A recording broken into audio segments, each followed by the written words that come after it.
وقودها الناس والحجارة عليها ملائكة غلاد شداد لا يعصون الله ما أمرهم ويفعلون ما يؤمرون.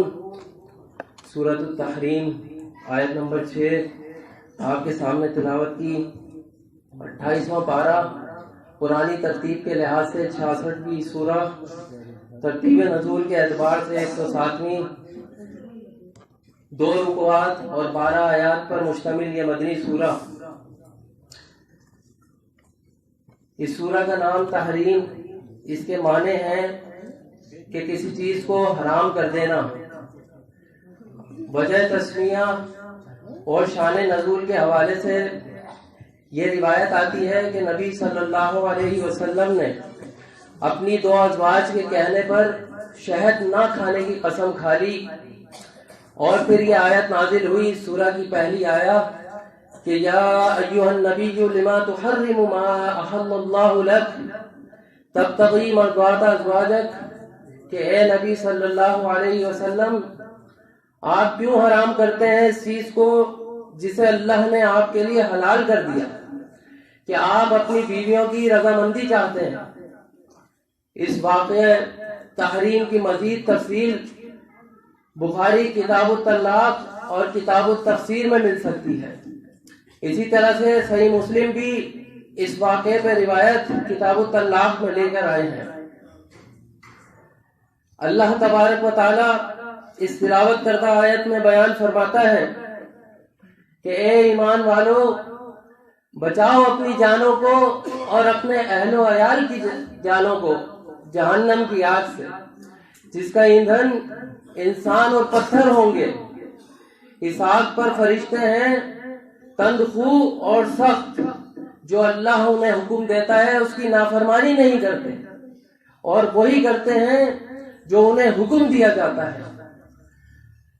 بھائیوں، حرف ندا سے شروع ہونے والی یہ پکار اپنی کیفیت، ماہیت اور معنیت میں بہت اہم پیغام رکھتی ہے. اس میں اللہ تبارک و تعالی کی طرف سے محبت، شفقت اور ہمدردی کے ساتھ ایک ڈراؤنی خبر سے آگاہ کیا گیا ہے. یہ پکار، یہ صدائے انتباہ اہل ایمان سے مخاطب ہے، جن کا دل یہ شہادت دے چکا کہ عبادت کی ہر قسم اور ہر شکل صرف اور صرف الہ واحد یعنی اللہ کو سزاوار ہے.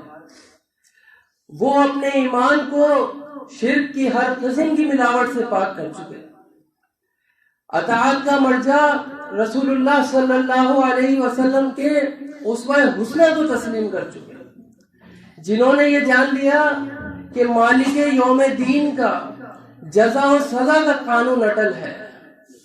یہ ندائی پکار ایسے باسعادت انسانوں سے مطالبہ کرتی ہے کہ اپنے نفس اور اپنے اہل کی جانوں کو آگ سے محفوظ رکھنے کا ابھی سے تدارک کر لیں، جو قیامت والے دن اللہ کے نافرمانوں کو اپنے انگاروں بھرے پیٹ میں نکلنے والی ہے.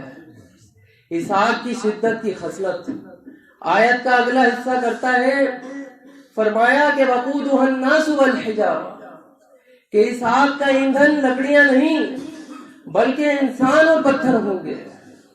یہ آگ کتنی ہولناک، کتنی اذیت ناک اور کتنی بھیانک ہے، مالک کائنات نے مختلف جگہ پر ارشاد فرمایا. فرمایا کہ نارن حامیہ، بھڑکتی ہوئی آگ ہے، نارن تلظہ، شعلے اگلتی آگ ہے، نارن موصدہ، چھائی ہوئی آگ ہے، نار اللہ الموقدۃ التی تطلع علی الافئدہ، ایسی بھڑکتی ہوئی آگ ہے جو دلوں تک جا پہنچے گی. لواحۃ للبشر، کھال جھلس دینے والی آگ. میرے بھائیوں، اگر اس تنبیہ کو سامنے رکھا جائے، قوا انفسکم واہلیکم نارا کی تنبیہ کو سامنے رکھیں تو معاملہ بڑا ہی نازک اور خطرناک ہے. اور انسانیت کا تجربہ اس بات پر شاہد ہے، گواہ ہے کہ مصیبت اور پریشانی کی کوئی خبر انسان کو ملتی ہے تو اس سے نمٹنے کے لیے انسان اس کا سدباب کرتا ہے، اس کا اہتمام کرتا ہے اور اپنے تمام ذرائع استعمال کرتا ہے کہ یہ مشکل مجھ سے ٹل جائے.